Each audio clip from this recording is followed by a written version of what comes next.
Hey everybody, welcome back. My laptop's working again. What I think I'm going to do is keep our lectures organized in exactly the same way. There was like two full lectures that I didn't give that are basically going to be taken up by supplemental lectures. So the first one coming up, I will post sometime this week. It's basically just going to cover derivation of solutions to the cubic and quartic equation. I think that's better covered in a supplemental lecture rather than doing it in the main series, because it's kind of, while I want everyone to see it, it's kind of, basically it would just be me spending an entire lecture deriving those very specific formulas. When otherwise, this is basically something that like a single paragraph takes care of, describing, what it is that was done by the relevant mathematician, or maybe not a single paragraph, but a couple paragraphs. Kind of explains what was going on from the point of view of its importance on the history of math versus the actual specifics, which would take me, at least an entire lecture to do. So the first supplemental lecture, like I said, I'll post it sometime and let you know. So it's mostly so that I can give you a full explanation of those derivations um, rather than you not see it at all, because I definitely want you to see it. And of the derivations I was going to do, it's definitely one that I didn't want to fully skip, because I think it's very neat to see. So anyway, as I started last time, the new beginnings, new rumblings in Europe. So I had mentioned Gerbert last time. I'd also mentioned this monk. So there was a monk, Edelhard of Bath. So he's an English monk that lived from 1075 to 1160. So attended lectures in Cordova in Spain, disguised as a Muslim, and while in attendance obtained a copy of Euclid's Elements,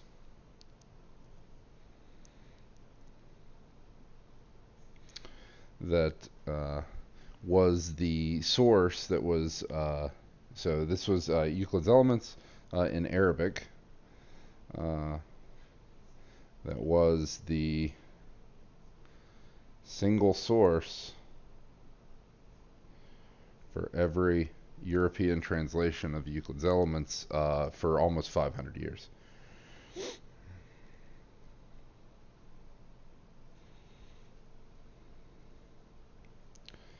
So it was the single source for every European translation of the Elements until 1533. And in 1533, the actual original Greek was made available for the first time in Europe, since it was written. And so in this time period when this was obtained, for hundreds of years, this was the only European source of Euclid's Elements, was this single Arabic translation that had been obtained by this Englishman, Edelhard of Bath. So the way that so this plays on something that I have only mentioned a little bit previously, which is the importance of the availability of some of these texts. So I had mentioned this before with Archimedes, that as amazing as Archimedes was, he was not as widely read as you might think. And a lot of this is purely, well, not a lot of this, almost entirely, this is really a technological limitation. It is purely due to the fact that his works just weren't disseminated that widely. Um, and we'll talk about that in a little bit, because one of the biggest changes that allowed for math to kind of explode after this dark period was technological advancements like the printing press, right? Like being able to actually mass print mathematical texts and not have them all sitting, in a central location. So anyway, Adelhard of Bath. This was his one contribution to mathematics. Is this, which is definitely, this is important. So Abraham ben Ezra was based in Spain, but traveled between Egypt and England. So lived between 1095 and 1167. So lived in Spain, traveled between Egypt and England. Wrote a book titled Sefer HaMisper.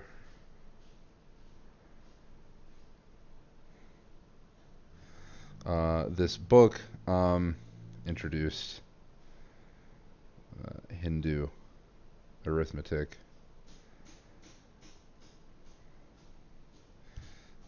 using Hebrew letters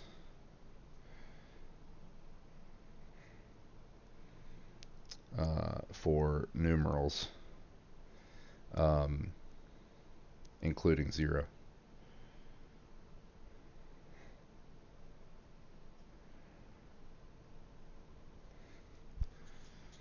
Okay.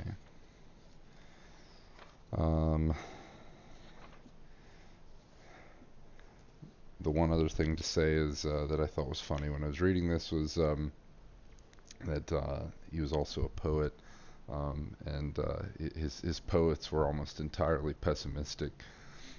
So one of his poems mentions the statement that if he had decided to start trading in candles, then magically the world would work out so that it would always be noontime, which I thought was pretty funny. There's Jordanus Nemorarius.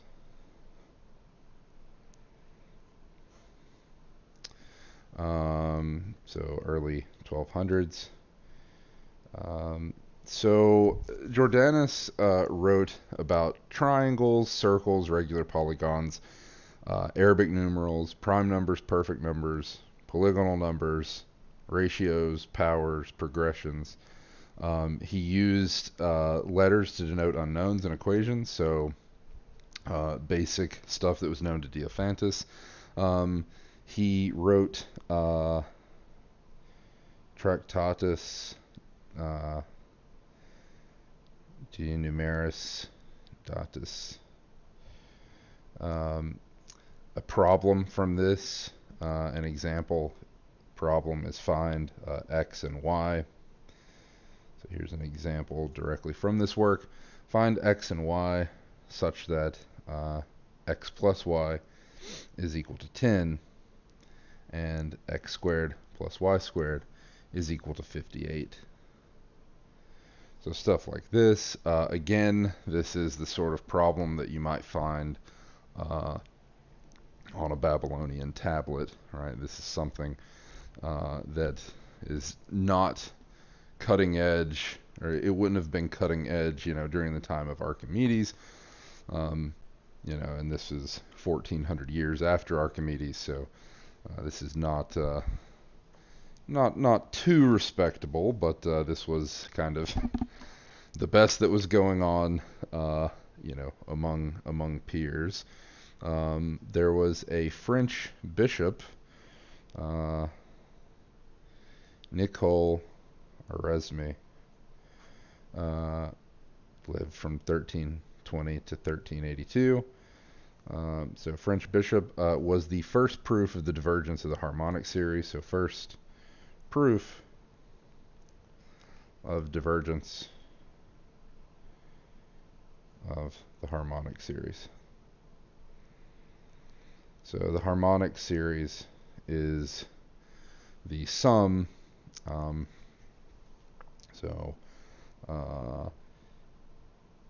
If you like, starting with the first term, this is 1 plus 1/2 plus 1/3 plus 1/4 and so on. All right, so this sum is divergent, and if you're forgetting your basic series stuff, you might look at this and say, oh yeah, it's clearly divergent in the sense that this sums to infinity. But recall that it's not divergent if in the denominator here I have squares instead. So if I take the same sum, but instead of this I have 1 plus 1 over 2 squared plus 1 over 3 squared plus 1 over 4 squared and so on, that converges. That is equal to a finite number, right? But this is not. This diverges in the sense that this sum is infinite. Okay, so the first proof was done in the 1300s by this French bishop. So this is kind of a smattering. There's some other names listed here. The textbook doesn't list those names, but there's a few other names in this interim of people that did comparable things. So in the Islamic world, stuff during this time was still being done that was superior to this. But I'm specifically talking about European mathematics right now. That is to say, so the main statement, and I may have already written this last time, but I'm going to write it again. So here is the kind of the key point. So I'll put stars because it's important. So the key point is in the 1,000 years from 400 AD roughly to 1400 AD, there is exactly one European mathematician that's worth mentioning. There is precisely one,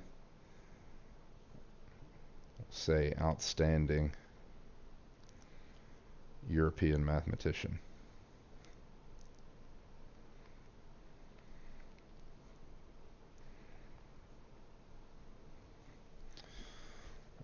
And that European mathematician is Leonardo of Pisa,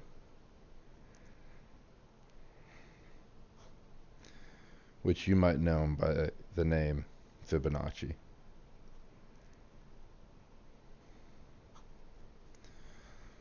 Okay. So he lived from 1180 to 1250.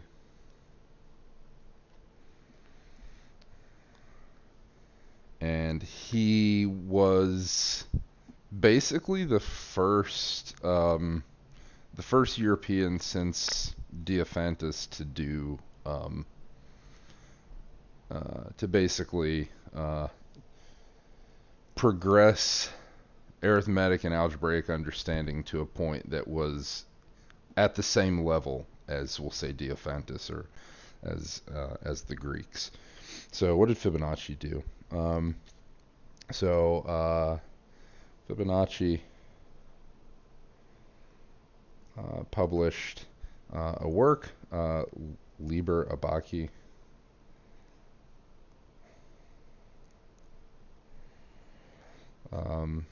that contained a lot of mathematics. So this was published in 1202. So in addition to explaining Indian numerals,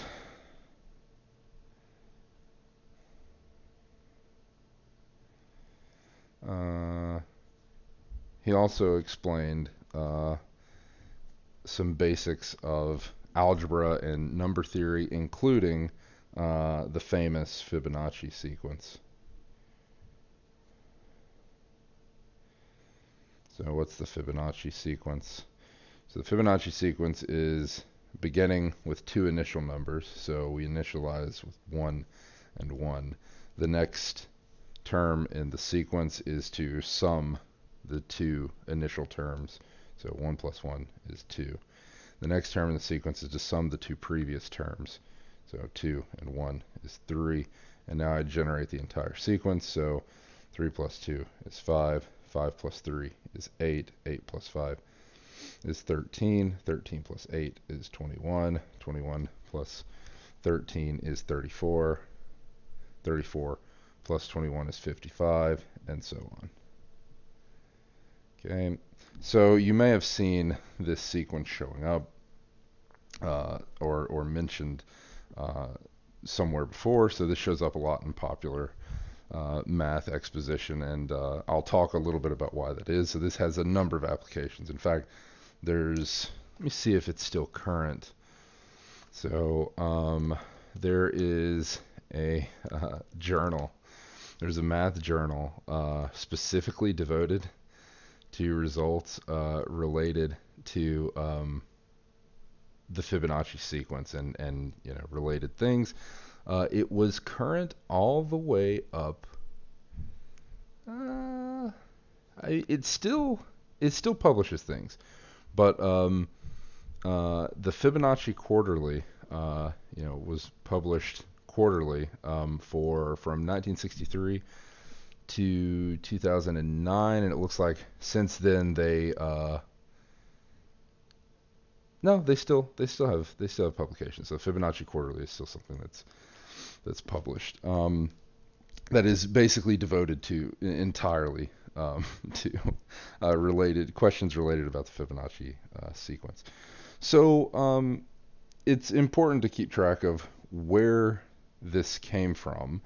So Fibonacci learned his mathematics in Algeria.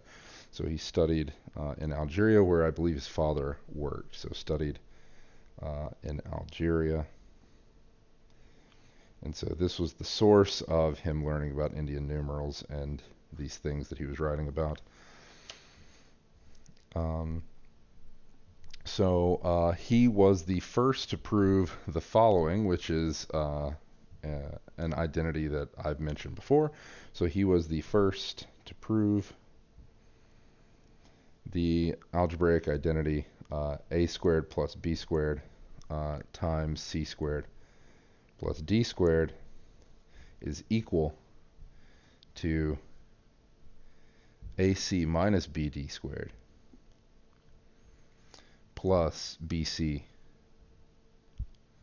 plus AD squared. So I mentioned this identity before when I talked about Diophantus. So Diophantus states this, but not stated generally. This was stated in terms of numbers. So Diophantus gave examples of sums of squares of a number if you multiplied them. So if you took the product of a sum of squares, it itself was a sum of squares of integers. And this gives the formula for showing that. So Diophantus stated this, okay, but he didn't give the general statement. He just gave a specific example of numbers that were sums of two squares. And so it wasn't a general statement at all, and there was certainly no proof of a fact like this. This general form, exactly like this, was stated by an Arabic mathematician, Al-Khazin, in the 900s. So maybe I should write that here. So this identity was previously stated numerically, that is a single example, by Diophantus. And in general, by Al-Khazin, so 900s, roughly. but was first proven by Fibonacci.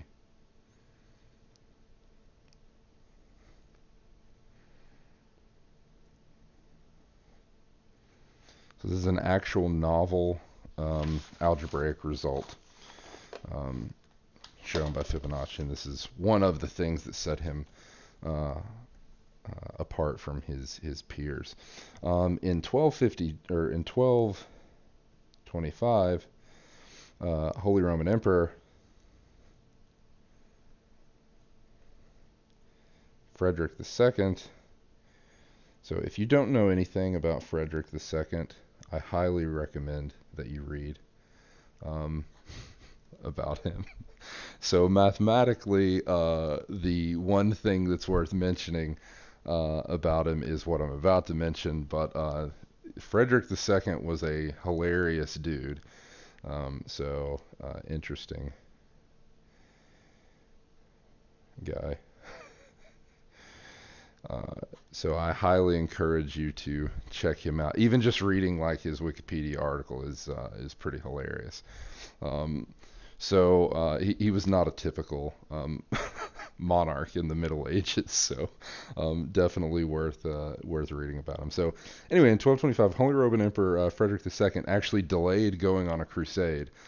He was well known for this.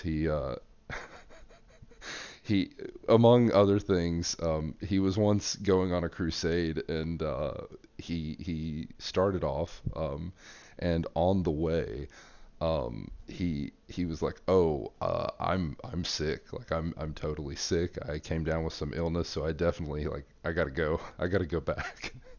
So he did, and he was he was scorned for this decision. People. He was excommunicated by the Pope more than once, and in fact, his preferred method of dealing with excommunication was that his inner circle, who were also in fear of excommunication for serving, a heretical or blasphemous monarch, his solution to this was that he just had all of his inner circle, upper military or upper echelon bodyguards, right? His like elite guards. He just used Muslims because they couldn't be excommunicated. So most of his inner circle became, or he chose them among the Muslims in his kingdom because they were immune to excommunication, which is a pretty good solution. Anyway, I could spend like a whole class talking about Frederick II because he was hilarious. But anyway, one of the things he did is he organized a math contest as part of delaying going on a crusade. So he organized a math contest. So to delay going on a crusade. And in the math contest, there were a couple, there were more than these problems, but here's a couple of the problems from the math contest. So the first is find a fraction a over b such that a over b squared plus or minus 5 are both squares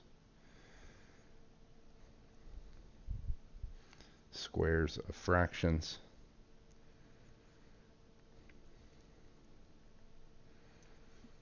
and secondly solve the quadratic equation, or sorry, the cubic equation, x cubed plus 2x squared plus 10x is equal to 20.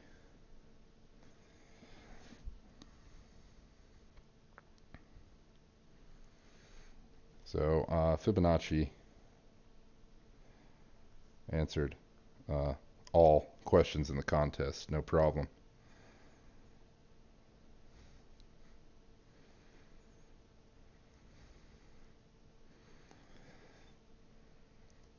And this was on account of his algebraic mastery, especially relative to his peers. He also understood negative numbers. So Fibonacci also understood negative numbers. And intuitively, he had the correct concept of viewing them as losses. Right? So a negative number was viewed as a loss.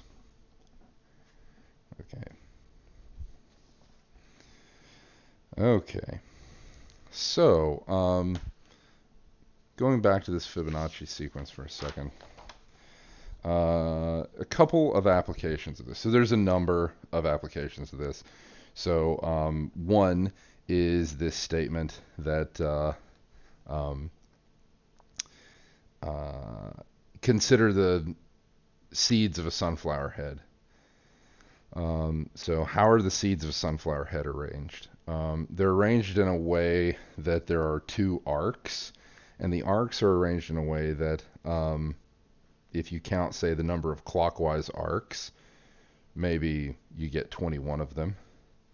And then if you count the number of counterclockwise arcs, you might get 13 of them. And the way that this works out is that those arcs, the number of arcs, clockwise and counterclockwise, are two consecutive Fibonacci sequence numbers. Okay, so so that's neat. That's one thing that gets commonly cited. There is another application. It's a little bit more complicated, which this Fibonacci sequence came up in a 20th century proof that there is no general process for finding the solution to a Diophantine equation. So recall, a Diophantine equation is one of these equations that finding a solution of them in, say, positive integers is the thing that you're being asked. So think of like finding Pythagorean triples. That's one example of a simple Diophantine equation. So so there is no general process for solving Diophantine equations. This wasn't known until the 20th century, and the proof of that, which is complicated and something that I'm not going to talk about right now, but it actually relied on using the Fibonacci sequence. One more thing that I want to address is the golden ratio, which we've mentioned now, is related to the Fibonacci sequence in the following way. If you continue the Fibonacci sequence on as long as you wish, stop at any point, and divide a number in the Fibonacci sequence by the previous number in the sequence. Okay, what you get is the golden ratio. Not exactly, but you get an approximation of it. Okay, and the further along you go in this sequence, the closer and closer this approximates the golden ratio. So you'll get 1.61803398887 and so on, right? You'll get something like that.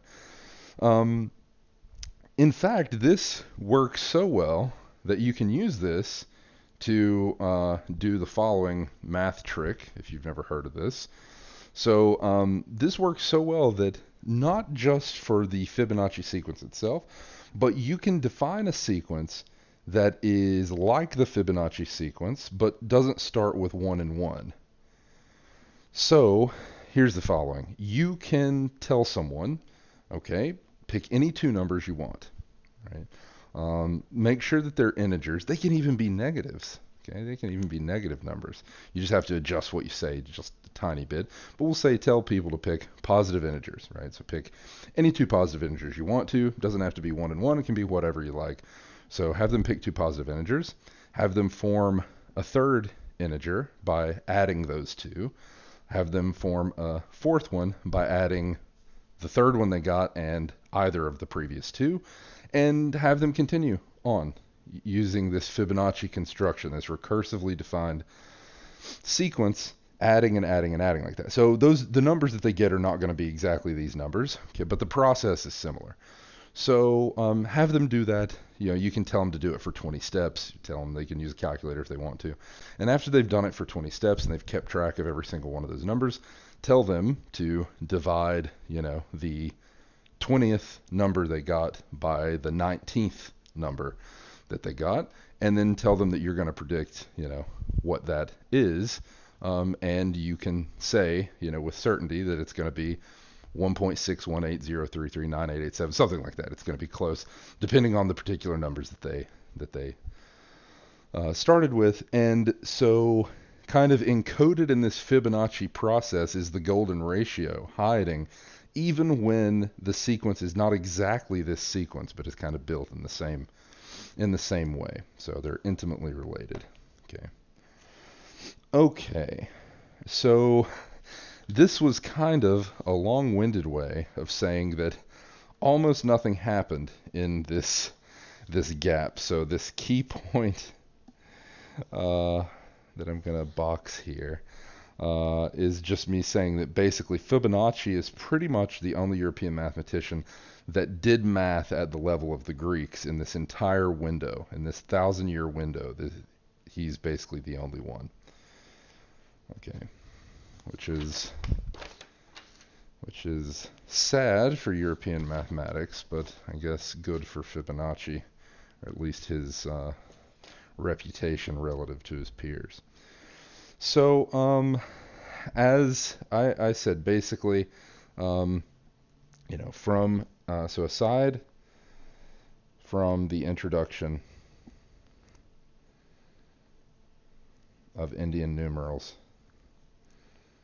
which was big. That's a big thing, and we're going to talk about the implications and where certain mathematical notation came from. So I know I'd gotten emails from a couple of you that had posed some questions about math notation. So this is going to answer a lot of those questions. If you had questions about like where does the plus sign come from, where does the equal sign come from, we're going to talk specifically about math notation and where it came from. So aside from the introduction of Indian numerals, which was important, okay, and aside from the work of a very few talented individuals, e.g., say, Pappus is one. So Pappus was the last great Alexandrian mathematician. Fibonacci is the one we just talked about. But apart from that, basically no significant math was done in the roughly 1,000 years following Diophantus.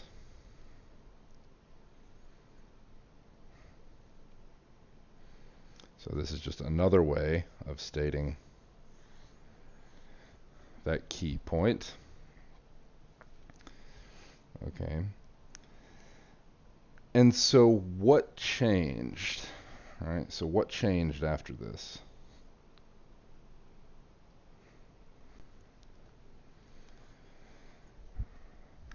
The thing that helped accelerate Europeans waking up was the printing press. So the printing press changed a lot. So in the 15th and 16th centuries, the printing press revolutionized how math was communicated. Similar to what it did for written works, period. Now, I want to say a couple of things. This is a complicated topic in terms of what caused Europeans to finally kind of wake up. It's not just the printing press. So, in fact, kind of the development of math was probably more or less in line with kind of the universal development of Enlightenment style ideas that came out of the Renaissance in other fields. Math was probably affected at about the same. I won't say that math was disproportionately affected to other fields of study by the printing press. So what I mean by that is that even after the ubiquity of the printing press and math texts being able to be disseminated so much more easily, it still took a couple hundred years before we started getting math that was really superior to the Greeks in some way. There's going to be, so in that period of time, in that couple hundred years, there are going to be things that are individual things that are done here and there that are superior to what was done during the days of the ancient Greeks. But it's not until we get about to like the mid 1600s that most of the mathematics being done was at least at the level of the Greeks and potentially better, potentially more advanced. So it wasn't just the printing press, but this played a huge role. And of course, so the printing press revolutionized how math is communicated. The history of the printing press and the technology behind printing is kind of like orthogonal to what we're talking about. So I'll just quickly mention. Everyone knows about like the Gutenberg printing press, and everyone is kind of familiar with that development. But printing as a technology and paper printing was something that had been known for a while. So the Chinese were kind of the inventors of the printing process, and so this spread from the Chinese world to Muslim scholars used the Chinese method of printing to print text. This was more. It wasn't as efficient as the full-blown printing press that came later in the late 15th century, but it was certainly better than hand copying. So hand copying was extremely tedious, and it was something that basically caused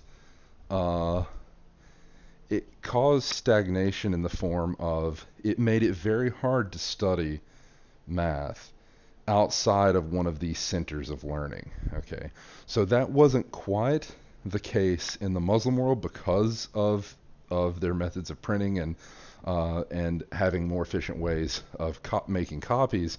And that's why you see for Muslim mathematicians, it wasn't just that everyone was congregated around the House of Wisdom in Baghdad. There were plenty of other scholars located all over the Muslim world that were doing things.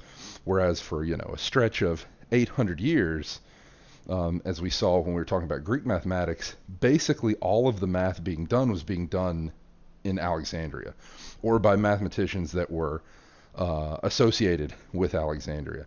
And the reason for that is because a lot of these mathematical texts only had a single copy.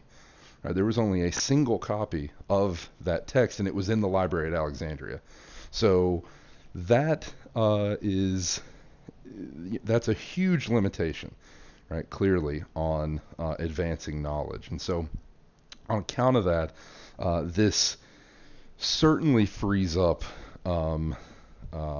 intellectual space. This causes some intellectual breathing room, because now you don't have to be a part of some giant associated library or pseudo academy university type organization to have access to these things. So this definitely makes things easier.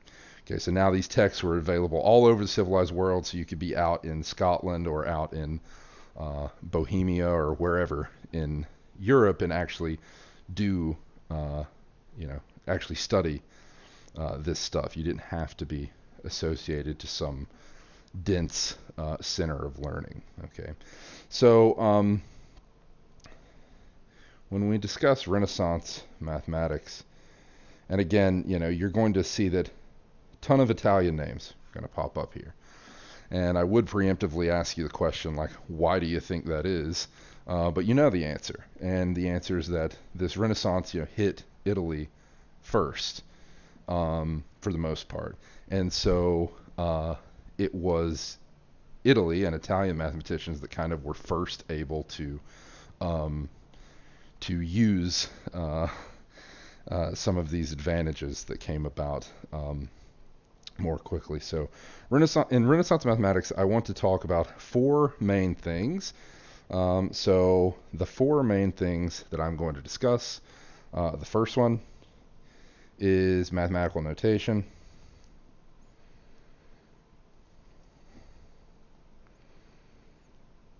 The second is the theory of equations. This is algebra. But specifically, as I'll mention when I first talk about this, I want to think about algebra in terms of which equations can I solve, right? So I begin with linear equations, the simplest sort of thing, which was able to be solved by Babylonians, Sumerians. I think about then quadratic equations. That's kind of the next thing that was also able to be solved by Sumerians, Babylonians, the Greeks, and so on. And so in terms of that thinking, basically, from a theory of equations standpoint, almost nothing had progressed, from in terms of thinking about these equations as being, building in complexity. If you're thinking about the degree of the polynomial equation you're dealing with, you knew how to solve linear equations, but even the Babylonians knew how to do that. You know how to solve quadratic equations. Again, even the Babylonians knew how to do that. This is like some of the first math that was communicated, right? But then what about cubic equations? Well, we saw that Omar Khayyam came up with a way of solving particular cubic equations, and that was an innovation, right? But there was certainly no general method for solving cubics, and so that's what is being addressed here in this theory of equations bit, is trying to bring the theory of equations past the Babylonian era, okay? The third thing I want to talk about is the invention of logarithms.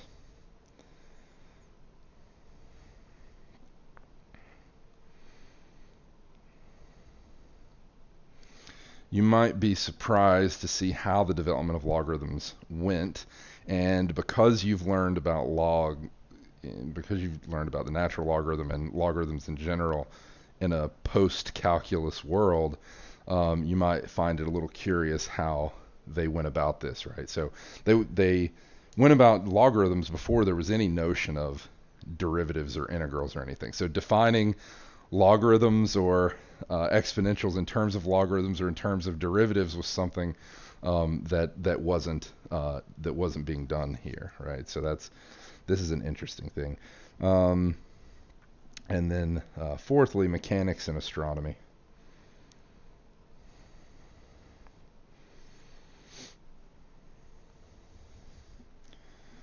Okay. So this comes to a head after we pass through the typical big names that come up when you talk about post-Renaissance astronomy, so Copernicus, Kepler, and then eventually Newton showing Kepler's laws of planetary motion. Okay, so these are kind of the four important things I want to talk about. All right, so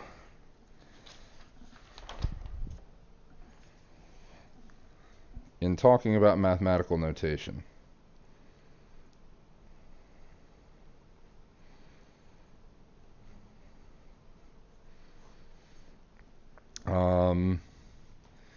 kind of the first name that I want to mention is Johann Regiomontanus.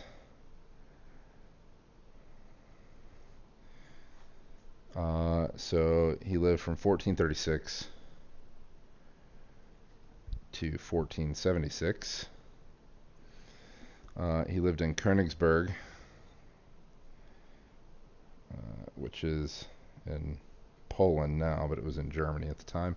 So he lived in Königsberg. He gave the first completely systematic treatment of plane and spherical trigonometry.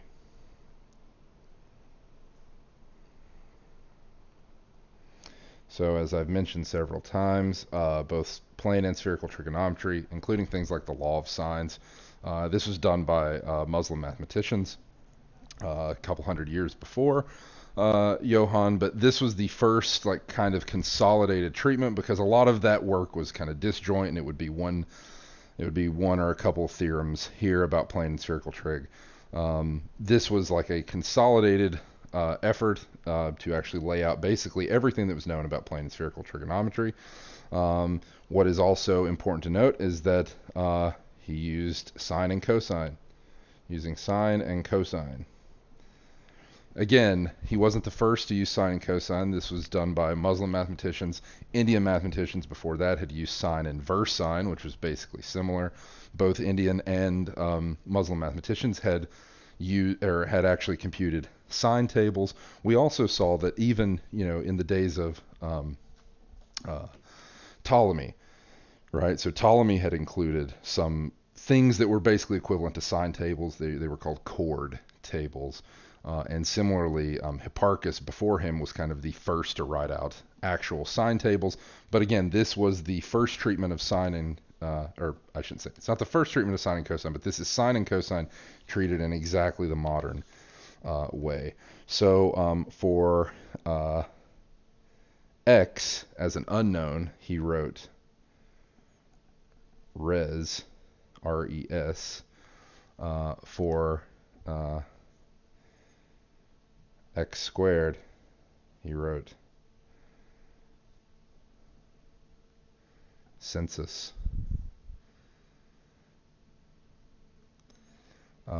It's said that he probably died of the plague, but there's also a rumor that he was poisoned by the sons of a rival scholar. Another note is that one of the works of his was, so he wrote Ephemerides. Is that right? Yep. So he wrote the work Ephemerides. This work was taken by Columbus on his fourth voyage, and it made prediction of a lunar eclipse on February 9th, 1504. And supposedly Columbus actually used this to bully some natives. So Columbus took a copy on his fourth voyage, used its prediction of a lunar eclipse to so this was the lunar eclipse of February 29th, 1504, to bully natives.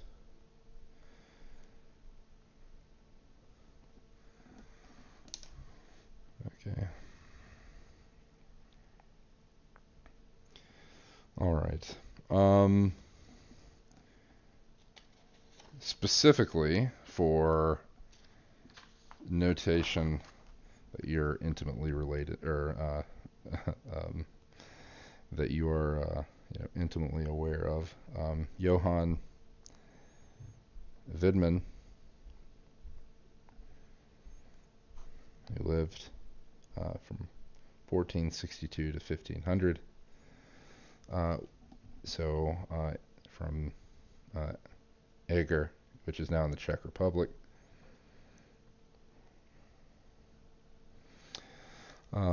He published a book, Mercantile Arithmetic.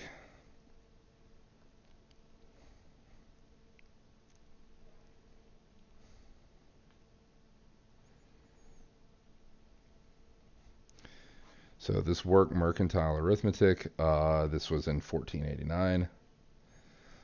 It was the first use of the modern sign for addition and subtraction. So first use of plus and minus. So in no way was it standardized. This was actually the first use of it. And of course, it's not like it was immediately adopted. It wouldn't be until a little bit later that this would be adopted. But this was the first use of plus and minus as symbols. Okay. So that's interesting. So Luca Pacioli lived from 1445 to 1517. So Franciscan monk in Italy.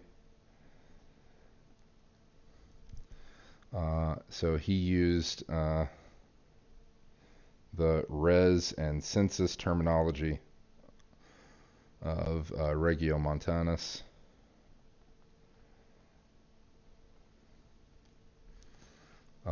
In 1509, he published a book that was the Divine or Golden Ratio.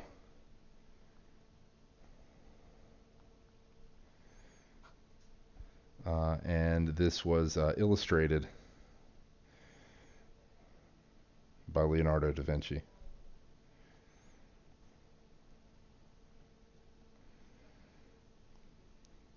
Which is pretty interesting. Okay.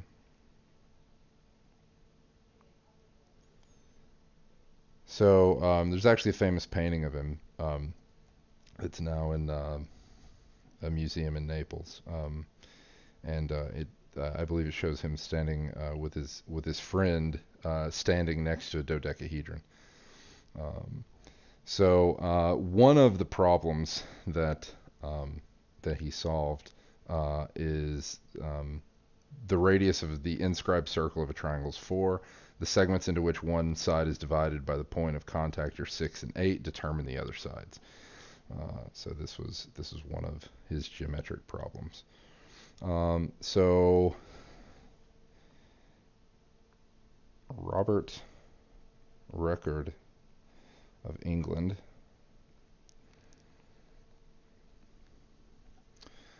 lived from 1510 to 1558. He was the first person to use the equal sign.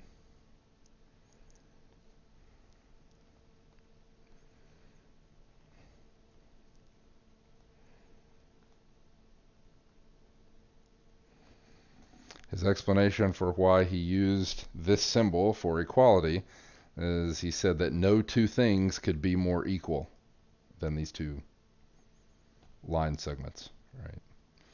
So this was his reason for using that as the equal sign. And afterwards this caught on. Christoph Rudolph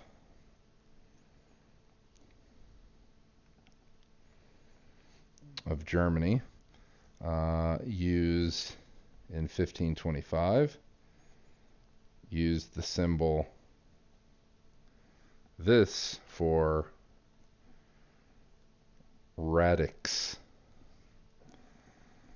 Okay. Hence the term radical. Okay, so this was the first use of the radical symbol. Okay, for a square root. Okay. Adam Ries of Bavaria. So lived from 1492 to 1559. So of Bavaria, I should say. Published hundreds of editions of arithmetic books.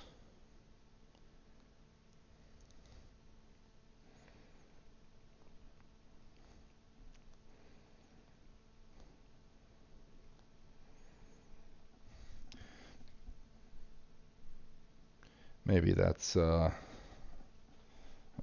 of an awkward way of saying it. So he published arithmetic books. Those arithmetic books went through hundreds of editions. Okay. He standardized the use of plus and minus.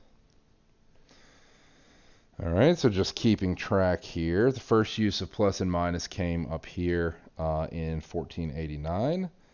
And during the life of Adam Ries, so Adam Ries died in 1559. So within within like 70 years of the publication of this book, you had standardized use of plus and minus symbols for addition and subtraction.